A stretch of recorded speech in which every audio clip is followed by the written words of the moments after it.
Alors, bienvenue sur la chaîne UDM, Univers des mathématiques. Aujourd'hui, nous allons traiter cet exercice parlant de la factorisation de quelques expressions littérales de la classe de 4e. Mais bien évidemment, pour ceux aussi qui préparent les examens du BPC, cet exercice a pour objectif de vous ressortir encore quelques propriétés de techniques de calcul de la factorisation des expressions littérales, comme je l'ai dit précédemment. Alors, si c'est la première fois que tu viens sur cette chaîne, je t'invite à t'abonner, activer la cloche de notification pour ne manquer aucune de mes futures vidéos. En plus de ça, il faut aussi partager la vidéo à tes élèves ou à tes amis que tu connais pour permettre à la communauté de l'univers des mathématiques de s'agrandir. Ça me ferait grand plaisir.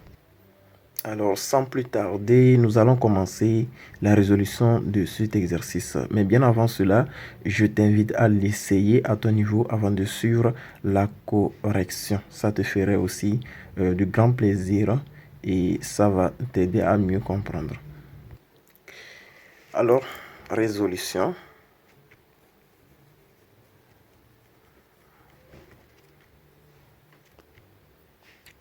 Bien, donc, factorisation ou factorisons les expressions suivantes. Grand A, nous avons 15x à la puissance 4 moins 25x au carré plus 15x à la puissance 3. Alors, c'est très simple.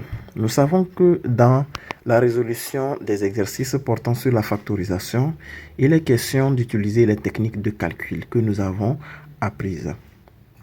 Et ici, nous allons rappeler qu'il y a bien évidemment 3 techniques de calcul. Bien évidemment, si je me limite à la classe de 4e ou niveau collège, il y a 3 techniques de calcul dont nous connaissons principalement 2 techniques de calcul. Et la 3e technique de calcul est l'association, n'est-ce pas, des 2 autres techniques de calcul. La première expression ou la première information, où je vais dire la technique de calcul que nous avons pour la première fois, c'est l'utilisation des identités remarquables. Et vous les connaissez très bien. Je vais les mettre un peu en haut comme ceci. Alors, vous voyez les identités remarquables que nous avons ici. Ce sont des identités qu'il faut maîtriser pour permettre de faire de la factorisation ou du moins du développement. Mais ici, quand nous parlons de la factorisation, nous avons déjà l'expression développée que nous allons transformer pour obtenir l'expression factorisée. Et il y a souvent une petite erreur que les gens ont l'habitude de faire, mais bon, qui ne se fait pas vraiment voir. Ici, nous avons A au carré plus 2AB. D'accord, 2AB, 2 fois B, 2 fois A, c'est la même chose. Donc, plus B au carré. Quand on demande de faire la factorisation, il faut le mettre sous la forme de factorisation. Il faut le mettre sous la forme de facteur. A plus B, le tout facteur de A plus B également.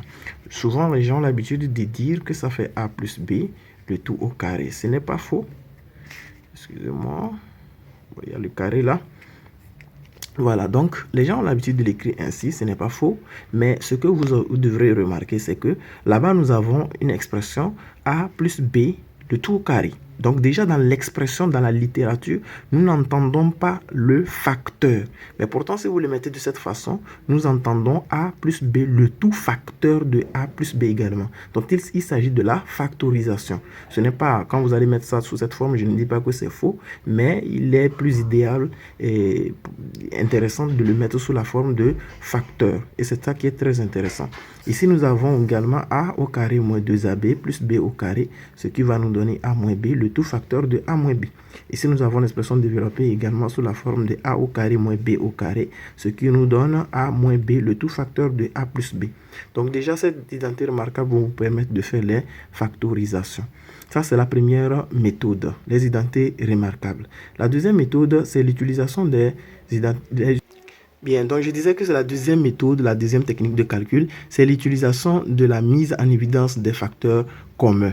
Et là, nous avons 2 termes dans lesquels nous avons un élément commun, ou 2 éléments, ou 3 éléments, ou plusieurs éléments communs, que nous allons mettre en évidence. Autrement dit, nous allons mettre en facteur. Donc, c'est une autre technique de calcul également.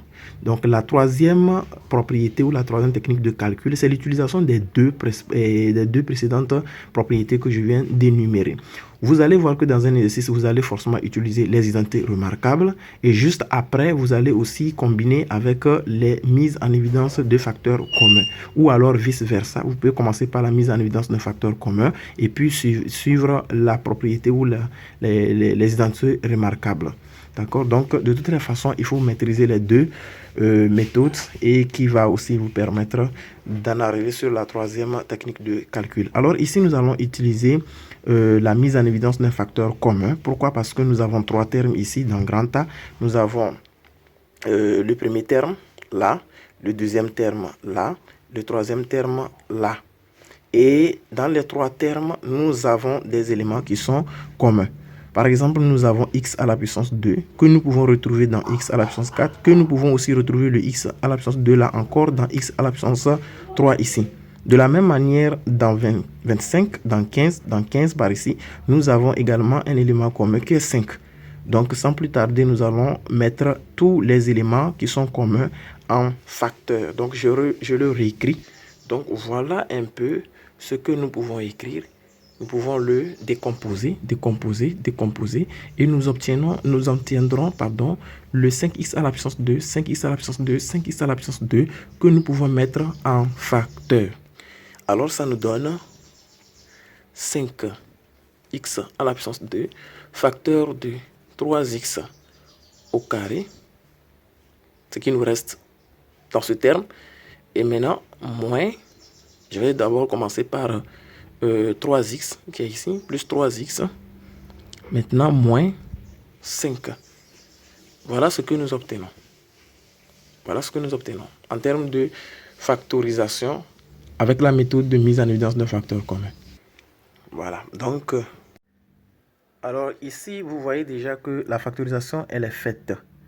Et vous pouvez garder ça comme ceci parce que ce que nous obtenons maintenant dans les parenthèses, ça ne ressemble pas à l'identité remarquable. Ça ne respecte pas l'identité remarquable qui consiste à observer peut-être a x au carré plus b 2ab plus 2 plus b au carré. Donc comme ça ne respecte pas, vous gardez ainsi.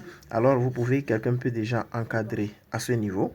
Ou alors, quelqu'un d'autre peut chercher à mettre également le 3 en facteur, puisqu'il s'agit de faire de la factorisation. Alors, donc, quand il s'agit de faire la factorisation, alors ici, vous pouvez également dire que ça fait 5x au carré. Vous ouvrez les accolades comme ceci. Et vous factorisez le 3. D'accord? Ou bien le 3x. 3x, puisque c'est possible. Facteur de x, tout simplement. Plus donc quoi? Plus donc 1. Et alors, vous mettez le moins 5 là. Puisqu'il s'agit de l'expression de factorisation. Donc, à ce niveau également, c'est possible de garder comme ça. J'ai bien dit pour le niveau 4e. Alors, si nous prenons le b, facteur de 2x moins 1. Voilà le b que nous allons aussi factoriser. Et là, nous obtenons deux termes. Voilà le premier terme. Voilà le deuxième terme. Ça veut dire que dans les deux termes, nous devrons chercher un facteur commun. Et lorsque nous observons très bien, nous voyons que nous avons 2x moins 1 dans ce premier terme qui se répète également de l'autre côté qui est 2x moins 1. Donc voilà le 2x moins 1 que nous pouvons mettre en facteur et regrouper les autres éléments dans un autre facteur. Alors nous mettons 2x moins 1 en facteur comme ceci. Il nous reste 3 moins x. Le plus va agir dans les parenthèses ici. Et comme c'est plus, ça ne va pas nous déranger. Donc plus fois plus de 7x, ça nous fait plus 7x, plus également 4. Et là, nous pouvons réduire ce qui est dans les accolades. Le 2x moins 1 que vous mettrez toujours en facteur, c'est-à-dire la mise en évidence du facteur commun, vous n'allez plus le toucher jusqu'à la fin de la résolution. C'est très important. Sauf s'il y a encore plus tard un facteur commun que vous pouvez peut-être le remettre en facteur. Alors ici, nous avons 7x moins x. En termes de réduction, il nous reste 6x. Ici, nous avons 4 plus 3. Ça nous fait donc plus 7 ici. Alors voilà le b également que nous venons de factoriser en utilisant la méthode de l'identité, la mise en évidence des facteurs communs. Donc sans plus tarder, nous passons au C. Voilà le C. Et lorsque vous observez très bien le C également, ça fait toujours deux termes. Nous allons toujours chercher un facteur commun et nous voyons que le facteur commun déjà, nous retrouvons x plus 1. De l'autre côté également, deux fois, c'est-à-dire que nous avons x plus 1 qui se multiplie encore par lui-même et ça fait x plus 1 le tout au carré. Donc nous allons normalement mettre x plus 1 en facteur.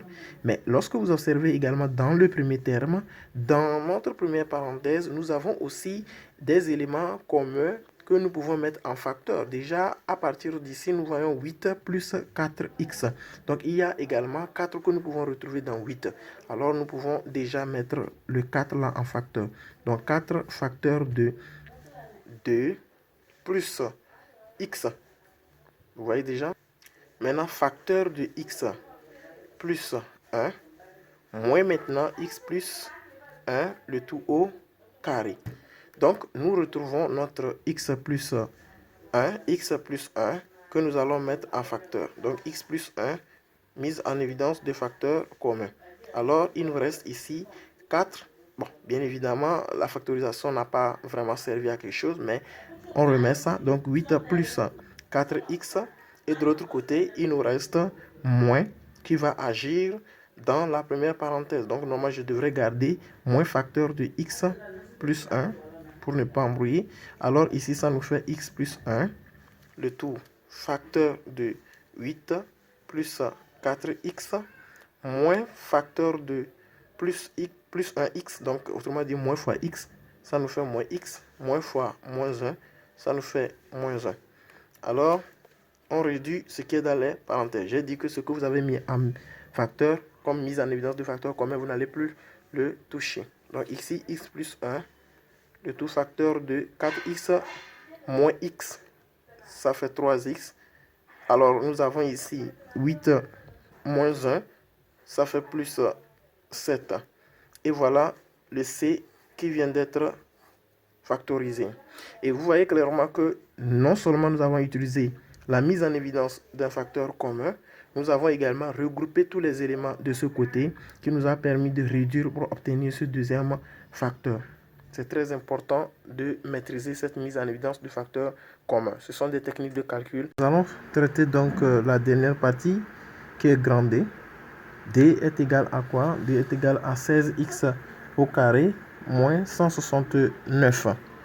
En réalité, ici, vous allez déjà voir que nous devrons observer une identité remarquable. Comme je l'avais dit, il y a plusieurs techniques de calcul dont je vous ai énuméré. Alors ici, nous voyons que nous pouvons transformer cette expression déjà en obtenant 16. Nous savons que c'est un carré parfait. 169 également, c'est un carré parfait. Un carré parfait de 13 et ici un carré parfait de 4.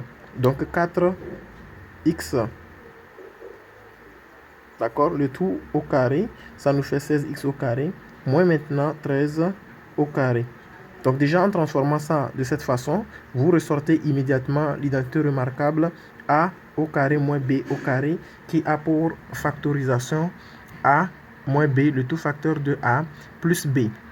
Alors nous revenons dans l'exercice pour donc résoudre cela. Donc ça nous fait, puisque notre a ici c'est 4x, donc ça fait 4x moins 13. 4x moins 13, le tout facteur de 4x plus 13. Donc voilà la factorisation de D. Donc ces identités remarquables, vous êtes censé vraiment les maîtriser. Il est très important afin de pouvoir traiter des exercices de la factorisation de ce genre-là. Alors, c'est tout pour cette vidéo, pour votre chaîne UDM Academy. On se retrouve dans la nouvelle vidéo pour traiter d'autres exercices et apporter d'autres techniques de calcul pour vous aider à élargir votre connaissance en mathématiques.